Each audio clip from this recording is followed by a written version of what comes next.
Dhaka premier league দিয়ে জাতীয় দলে ফেরার পথ তৈরি করতে চান এনামুল হক বিজয়। ডিপিএলে মোহামেডানের জার্সিতে মাঠে নামবেন এই টপ অর্ডার ব্যাটার। দলকে চ্যাম্পিয়ন করা তার একমাত্র চাওয়া। জাতীয় দলের বাইরে থাকলেও অনুশীলন থেমে নেই এনামুল হক বিজয়ের। নতুন করে নিজেকে প্রমাণের মঞ্চ হিসেবে বেছে নিয়েছেন ডিপিএল। এবারের আসরে মোহামেডান স্পোর্টিং ক্লাবের হয়ে মাঠে নামবেন এই ব্যাটার।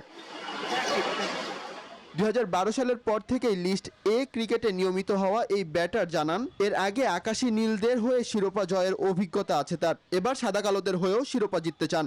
তো 12 পরের থেকে আমি লিস্টে ক্রিকেটটা খেলা শুরু করেছি।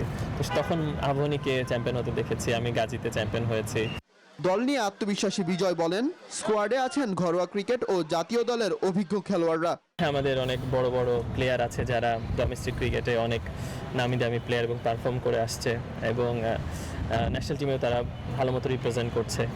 এখনো জাতীয় দলে ফেরার স্বপ্ন দেখেন এই ওপেনার। নিজের ফিটনেস ও পারফরমেন্স ধরে রাখতে পারলে আরও 5 থেকে 7 বছর আন্তর্জাতিক ক্রিকেটে খেলার প্রত্যাশা তার। আমি এখনো চিন্তা করি আমি 5-7 বছর যদি পারফরমেন্স করতে থাকি, আমি ন্যাশনাল টিমে খেলার ডিজার্ভ করব, যদি আমি এভাবে ফিটনেস এবং পারফরমেন্স ধরে রাখতে পারি। বিজয়ের বিশ্বাস, ধারাবাহিক ভালো পারফরমেন্স দেখাতে পারলে নির্বাচকদের নজরে আসা সম্ভব। মাহাদি হাসান, নিউজ 24।